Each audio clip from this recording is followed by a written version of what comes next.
includes everything. It embraces the totality, both the good and the bad, the praise and the blame, happiness, suffering, and the whole lot. So where the critical mind will pick and choose. It wants happiness, doesn't want suffering, wants to be praised and respected and appreciated, doesn't want to be blamed and despised, and wants to be successful, not a failure. So in this way, the worldly dhammas, they're formed out of thinking. And again, I reiterate that statement that thinking its function is to divide. It's dualistic. If you have success, then there's failure, happiness, suffering, heaven, hell, right, wrong. And that's why when we just attach, when we try to figure everything out with the thinking process, it only takes us so far and then it doesn't work. You can't get enlightened through attachment to thinking, no matter how clever your intellect might be. Because it's not that way. It's conditioned. The English language is something I learned after I was born. It's not, I wasn't born speaking English. But I learned it as afterwards. So that's, but I was born conscious. Consciousness is not a thought. Consciousness is reality. It's not personal. It's not my consciousness is my special kind of consciousness, and you have a different kind of consciousness. It's not that, and that's yet how we talk. Is it my life and my reality and my world and what I think and what I like, it tends to, create this sense of separation. If I'm always thinking in terms of me and mine, and I am this person, and you're that person, that is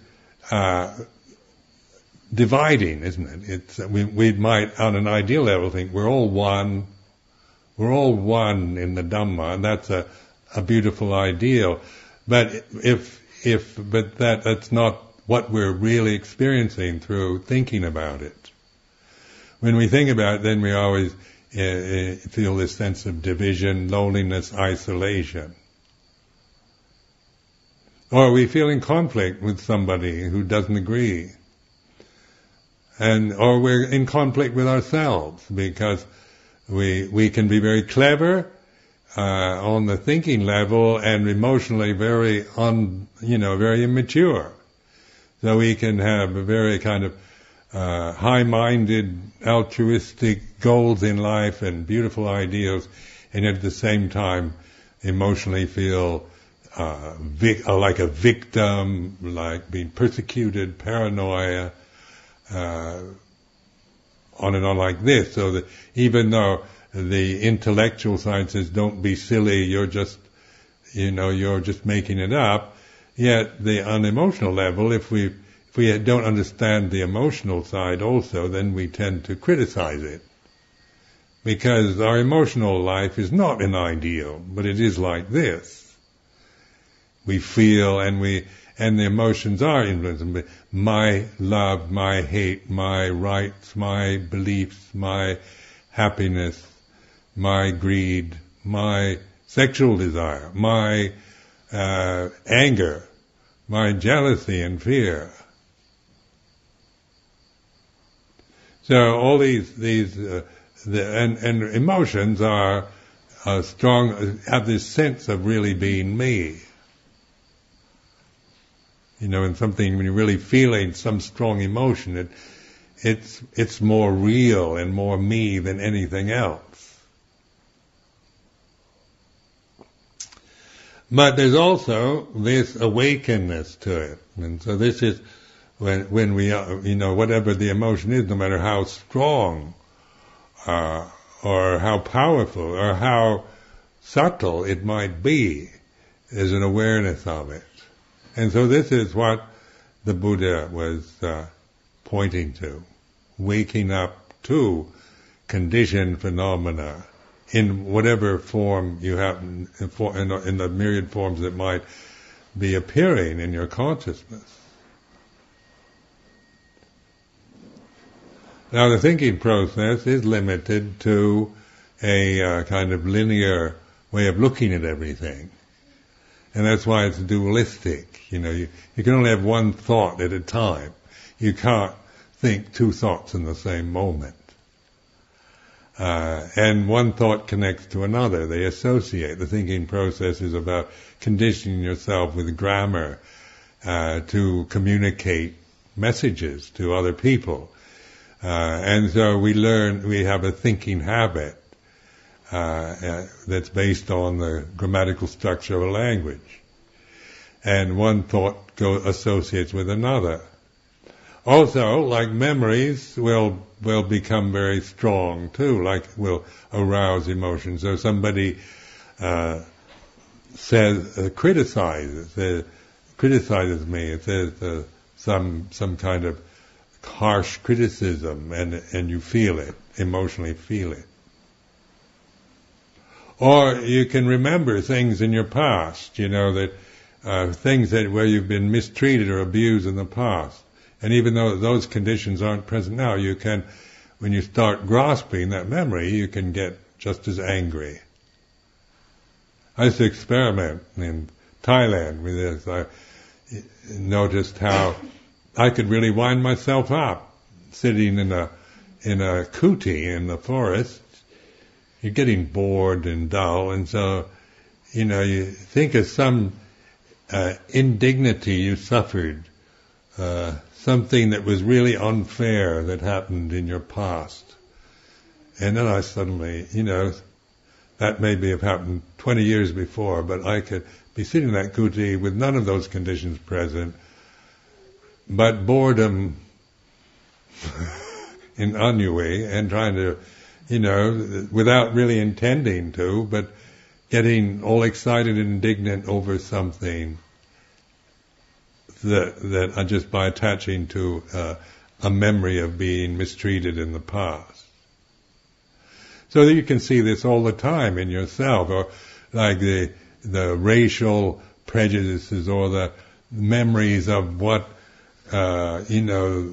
people have done, ethnic wars and the problems that we have, in terms of racial problems, the way the white people treated the blacks, that one could get very indignant, or the Native Americans in Northern Ireland. Now it's getting better, but this between Catholics and Protestants. Just remembering what the Protestants did, or the English did to the Irish, and that's no longer what's happening, but one still carries the memories and associations of a culture and the prejudices that generate from that particular conditioning. So we have, like the Croats and Serbs and Israelis and Palestinians and Shias and Sunnis and Tamils and Sinhalese, and it goes on and on, just how one can carry things from one generation into the next, just through remembering the indignities, and we can feel very angry and resentful about that from the past. But with awareness, at this present moment here and now, that which is aware is not indignant or angry, but it's aware of this emotion. Righteous indignation is like this. The feeling, the emotional impact of feeling really wired up to seek revenge, vendetta, to get even with the oppressor, is like this. So in this way, you're opening yourself to observing the way it is. When I attach to this when there's attachment to this emotion, and I keep, thinking and believing and feeling this memory, then I feel like this. Angry, indignant, righteously indignant, and want to seek justice and revenge.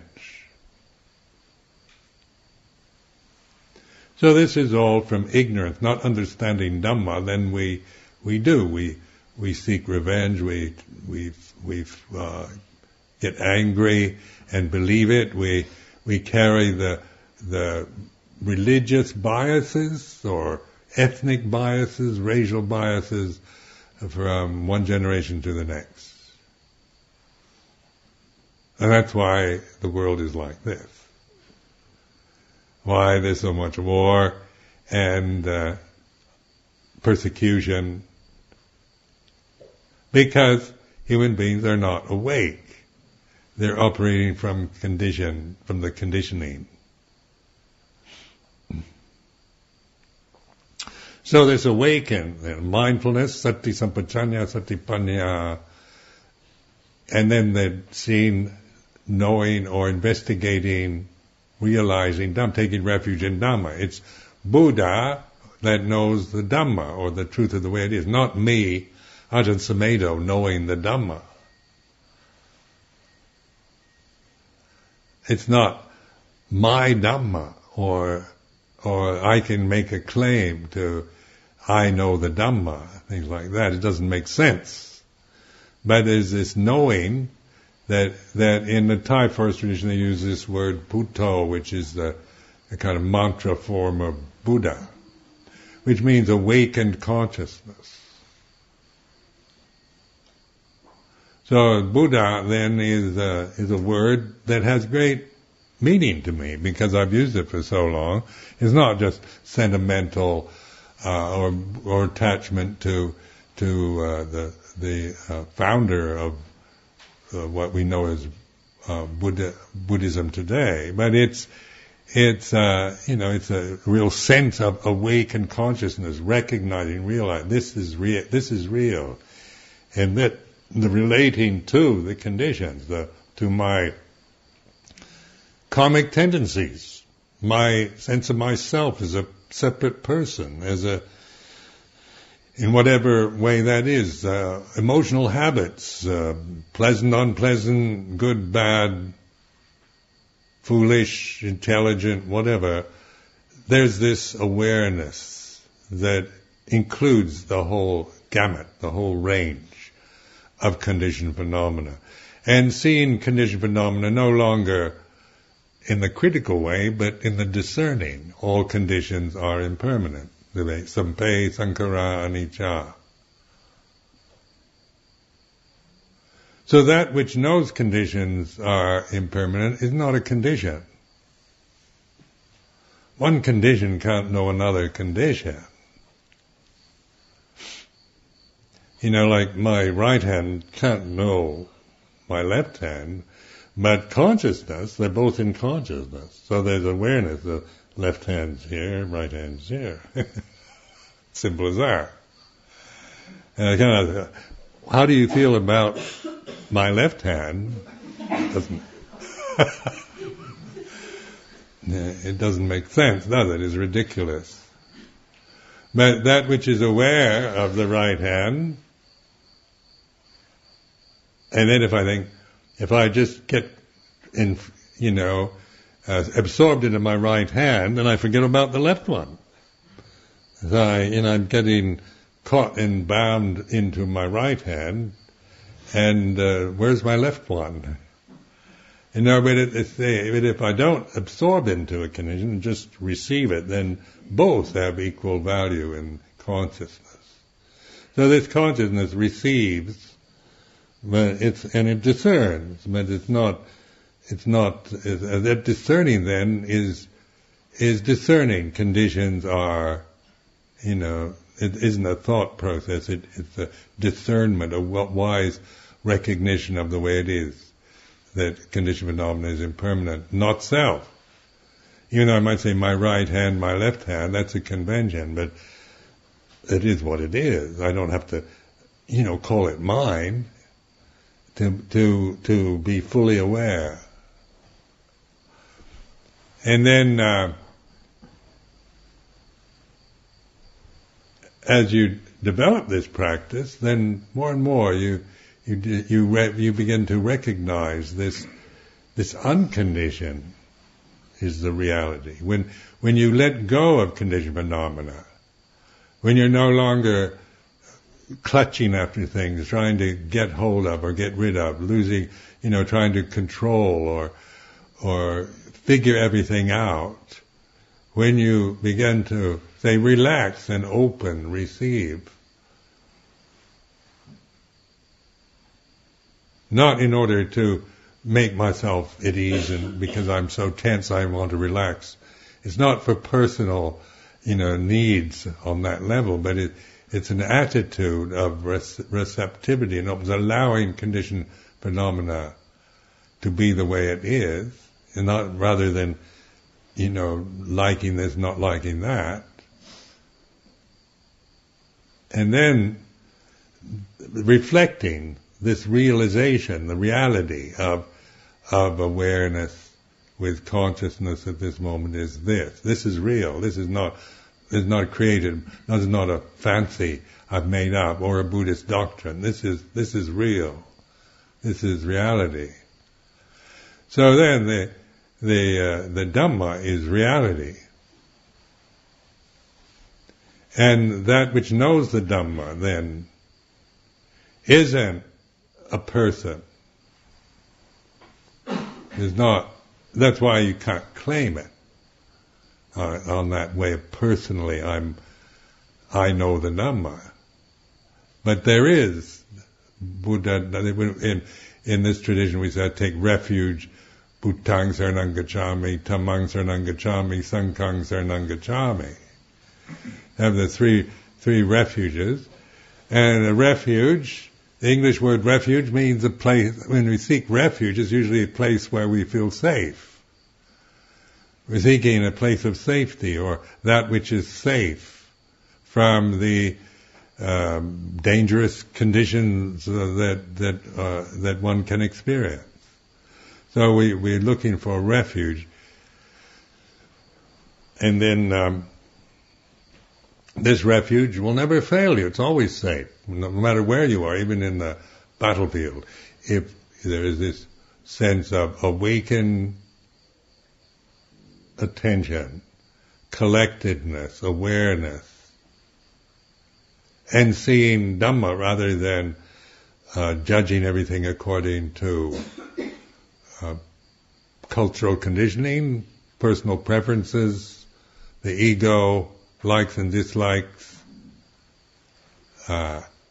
ideals. Let's think of how much we suffer in this country from our idealism. I've watched this a lot in my life because America, the United States, is a very idealistic society. It's founded on very fine ideals of freedom and equality and rights, and it's very high-minded in its ideals. But then the reality, nobody, then we're always feeling somehow disappointed and critical because the United States isn't living up to its ideals, its principles, its standards. As we can feel right at this present time, feel incredibly kind of cynical and embittered by the fact that the United States isn't what it should be, because it should be this country that is where everything is perfect, and it's not. So in this sense, the Buddha wasn't coming from idealizing how things should be, but pointing to the way things are. All conditions are impermanent. That's not an ideal. That's not the Buddhist kind of ideal, that somehow idealizing impermanence, but it's pointing, impermanence is still a word, but it is a suggestion, a way of looking, rather than, it's not a belief, it's not for grasping, but it's a awakening suggestion to the mind to see how, thoughts, emotions, sensory experiences, physical experiences, emotional experiences are, there's no they're always, when you really observe, they're always changing. There's no permanent substance or essence in any of them.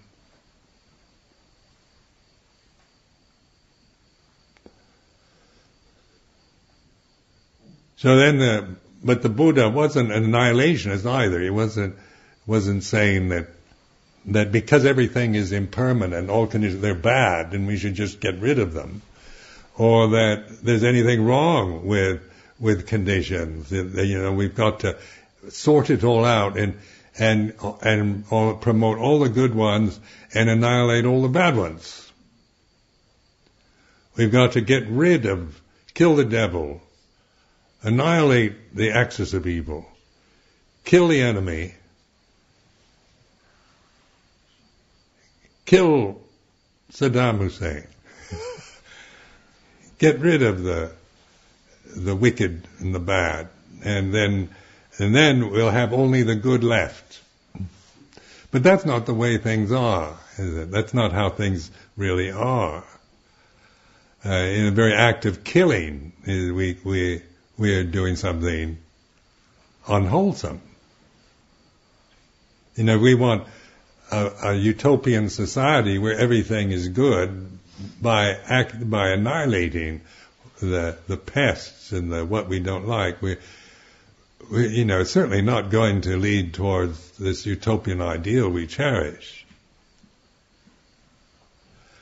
So, people have tried it with genocides and attempts to, annihilate the enemy in various ways, and it only leads to more anger, hatred, vendetta, misery for everybody concerned.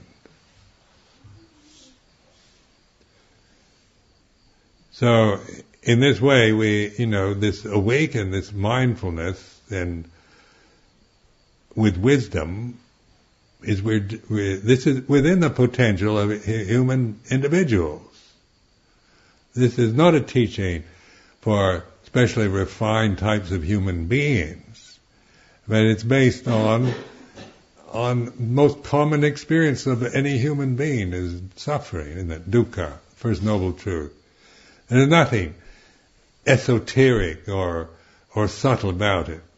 It's the common experience that every human being can recognize, whether you're rich or poor, male or female, European, Asian, African. It's all, there's nobody that gets away. From Queen Elizabeth, King of Thailand, people in the most fortunate, high, wealthy positions to the most miserable beggars. Suffering is common to all of us. So this is why this awakening to suffering is not, awakening and grasping hold of suffering as a kind of negative, depressing resignation to misery, but it's awakening, to understand suffering. We have to recognize it. How many of you really are aware of suffering? Or, people will say, I don't suffer. I'm happy all the time, and they're not. They don't understand it. And then, happiness is something depending on conditions supporting it. It's impossible to be happy all the time because that's not the way it is. Sometimes life is miserable and unfair and unjust and painful and, so things change, isn't it? We're not just independent, living in a bubble where we can create the illusion of a permanent happy state. There's so many, like the cyclone in Burma, or the earthquake in China, or the hurricane cyclones in the Midwest, and there's natural catastrophes that can affect us, and we have most fortunate life, and yet it's subject to change in ways that we most dread and fear.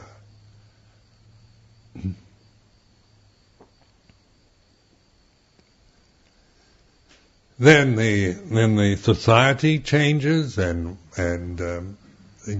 when you're my age, you're just seeing inexorable change in ways that you never expected. Say when I was young, both in my own life and in the society around me.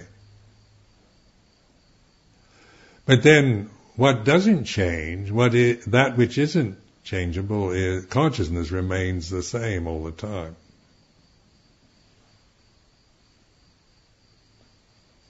But you can't find it. You recognize it. That's what awareness is. You suddenly recognize this is it. It's not an object that you can get by getting rid of the conditioned realm, or by blindfolding yourself and plugging up your ears, or sensory deprivation. Consciousness is now. It's not created out of ignorance. It's not cultural. It's not male or female.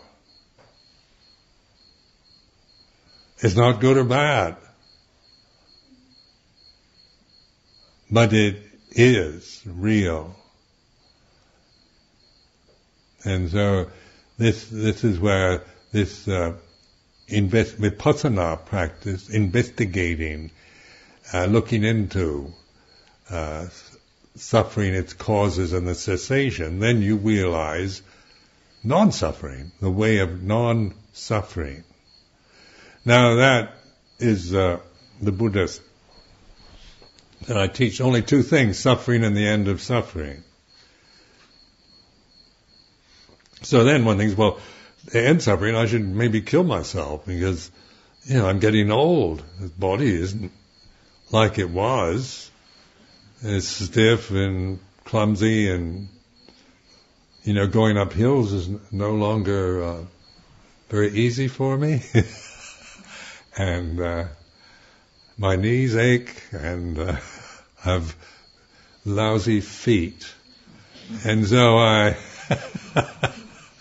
and my digestion isn't very good anymore. So there's suffering from indigestion, arthritis, stiffness, old age. But do I suffer from it?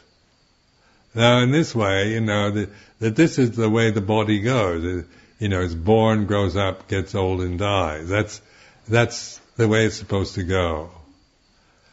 And that is even in the historical Buddha, Gautama the Buddha got old and died. So it's not like the end of suffering is you don't feel anything anymore. That you're so evolved that you don't feel arthritis or painful feet. You don't feel it. You're just beyond all that, so you don't suffer. That's not it. Except you don't create suffering around the way it is. Not to create suffering around the body is to receive the body in its, in all its aspects, the way it is.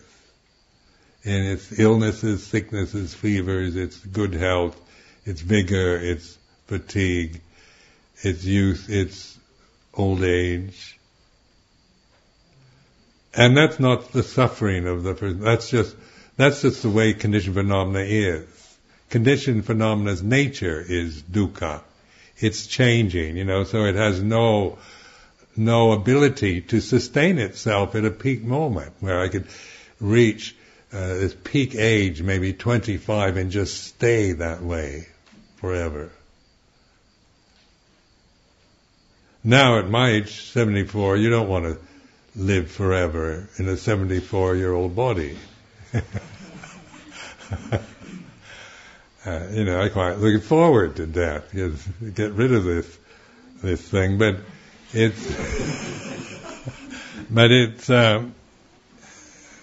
that there's no need to create suffering around it. Now this is where mindfulness allows us to receive the conditioned realities of the present with non-attachment. They are like this. The suffering then is not wanting them to be like this. Not wanting to get old, not wanting physical discomfort. Wanting to be young again, wanting to be healthy, wanting to be vigorous. That's the suffering we create. That's the unbearable misery of human ignorance. Always wanting something you don't have, or not wanting what you have, or the way it is.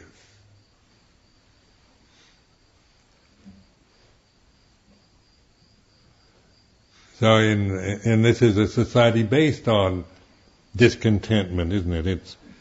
It wants you to be discontented with what you have.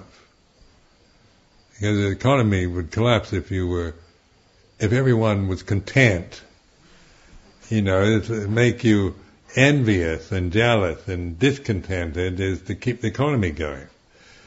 So the society we live in is very much based on creating this sense of yourself, the self-importance, what I think, my rights, my attitudes, my life is the important one, is very much part of our cultural conditioning. Which makes us, with the result of that, is a lot of stress and fear and self-consciousness, insecurity, in so many personal ways. And then as you get older, if you've never challenged, never looked any deeper than that, then it gets worse. I'm old. Nobody loves you when you're old and gray. And now I might as well die. I'm no longer productive in the society. I'm just a drain on the economy. Like now they talk in Europe about how they're going to have this, all these old people to look after, because we live longer now. You're getting an enormous amount of the aged that just hang on, that the young people have to support, So you think, here I'm not economically producing anything, just a drain on the economy. Or you can think things like that. But in terms of Dhamma, then old age is not suffering, no matter no matter how pleasant or painful it might be. Disease, suffering, terminal illness, loss, all these are part of human lifetime, aren't we? We all have to experience loss of loved ones. See, our parents get old and die, lose that which we love and are attached to. This is part of every human experience of life. Old age, sickness, death, loss of the loved. And so this is not suffering. This is the nature of this realm. The conditioned realm, the sense realm is like this. Being a human being is like this. We feel, we're sensitive, intelligent creatures, but we're ignorant until we awaken. So we create more suffering for ourselves than other creatures. Because we can really worry about the future in a way animals don't at all. Even when we have lots of money in the bank and everything, guaranteed security to the grave, we can still be totally miserable. Through what? Ignorance, attachment to conditions, not wanting things to be the way they are, wanting something we don't have. So in this way, the Buddha encourages us to really look at this, wanting, desire, and that which is aware of desire is not desire. So you can, you're not trying to, it's not annihilating desire, this is a desire realm, but recognizing desire is like this, and then, not attaching to it. Once you recognize desire, then you're not just blindly attaching to every desire that enters your consciousness. So, encouragement for you to reflect on what I've said this evening, and it's, it is a opportunity to this is here in California, and the opportunities now are very good for hearing the Dhamma and practicing it. When I lived here 50 years ago, there was nothing like this, or Spirit Rock or anything. There was no teachers. I looked everywhere for a Buddhist teacher. I lived in Berkeley, and I couldn't find any, not even in Berkeley. So, and now every street corner has some meditation group or yoga group or something. So this is, I've seen this over 50 years, this incredible interest, which was, say, 50 years ago, hardly noticeable in the average life of American society. So this is something to really appreciate, the good thing about living here. And then it allows for monasteries to develop, meditation centers, where we need reminding. We need to have things that remind us, because it's so easy to be forgetful or to be intimidated by all the worldly pressures and demands that our society places on us, or that we project onto it. So I offer this for your reflection.